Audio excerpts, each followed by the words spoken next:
If you have one CNA in your building that has not met their 12-hour training requirement and a surveyor walks in tomorrow, that could potentially lead to a deficiency. Now, one of the biggest challenges for staff development nurses is being able to track the CNA hours and having a quick system in place that allows you to understand where every CNA is in your building in relation to those training hours. Now, I have an Excel sheet that I built that does just that. Now, just a quick recap on those training hours. CMS has a requirement that every CNA in your building must receive a minimum of 12 training hours per year. They have specific regulations about the topics that need to be included in those trainings. But be mindful of your state regulations as well, as they may have additional topics that you need to include.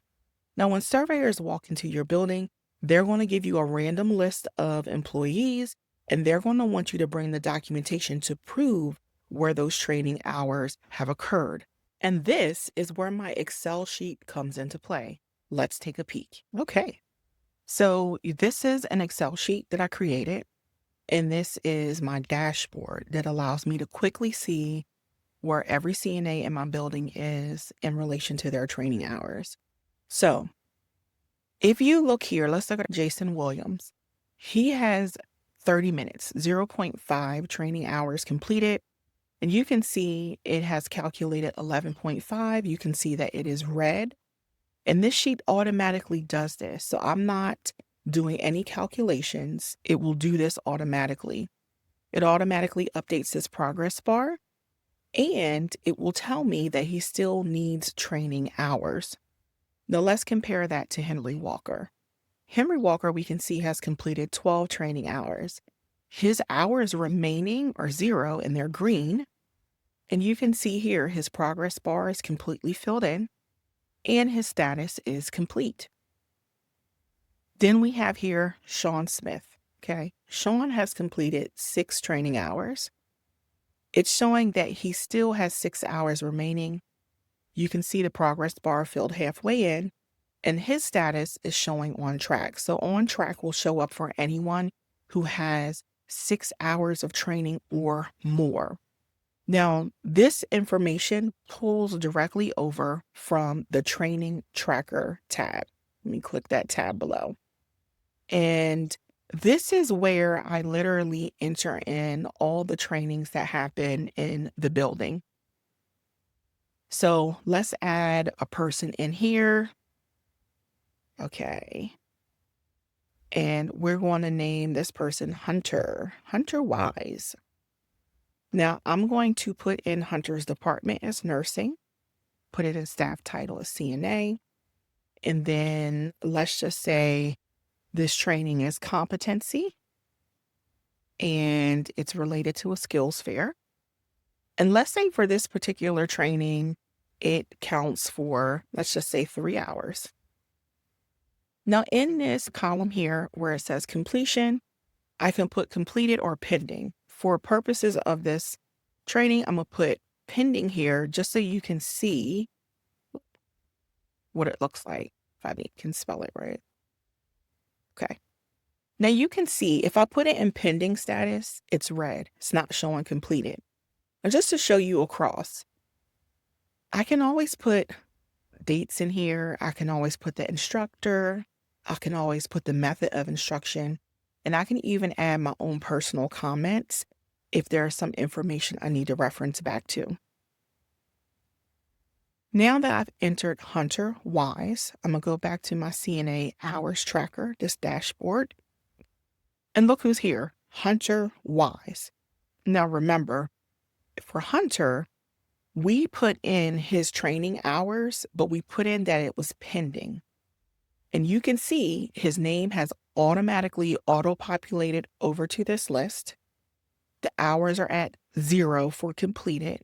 The hours remaining are still at 12.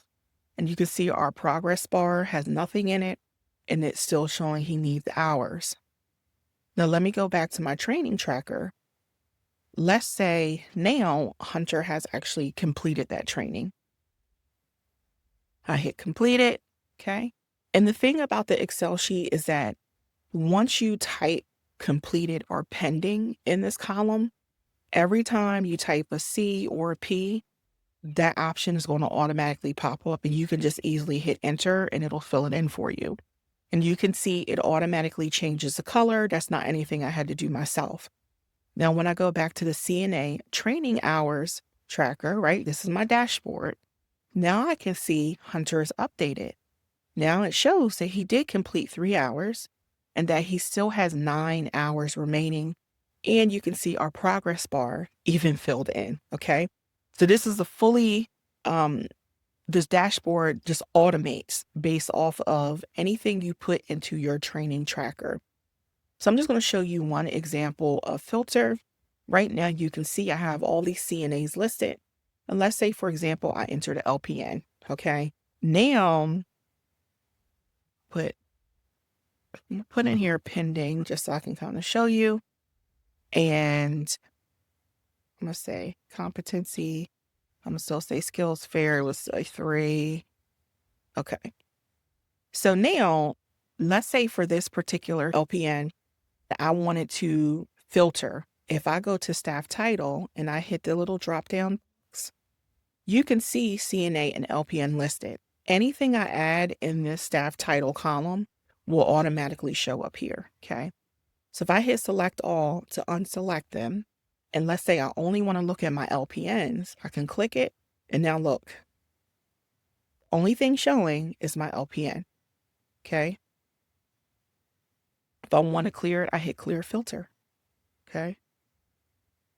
Now let's say I only wanted to look at my CNAs, I could do the same thing. If I wanted to filter by category, I could do the same thing. If I wanted to filter by completion, I can do the same thing. I can hit the drop down box. I hit select all just to deselect. And now I can say, hey, I just want to see who's pending, who has not completed the training yet. And you can see it filters it out. So the great thing about this is you can use more than one filter. You can filter as many of these columns as you need to make it as specific as you need to.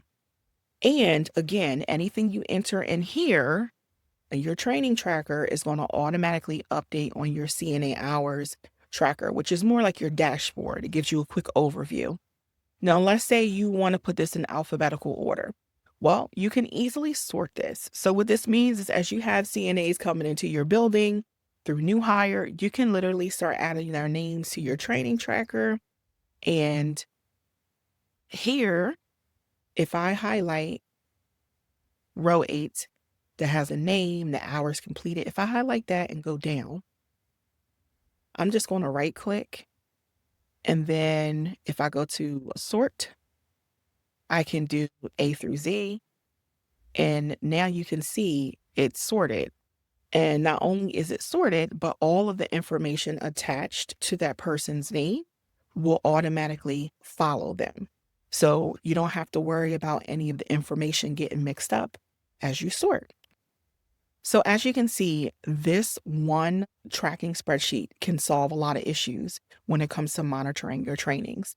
That CNA dashboard allows you to quickly see within seconds where every CNA in your building stands, that way you know who you need to focus on and who you don't. To be honest, what I've shown you here just barely scratches the surface, because this sheet not only helps you track CNA training, but it helps you track training throughout your entire facility. And there's a whole nother tab for a facility-wide dashboard that I didn't even get to show you. So if you want to get a copy of this Excel sheet, it's a digital download that you get instantly. You can click the link below. As always, thank you for watching. I'll see you in the next video.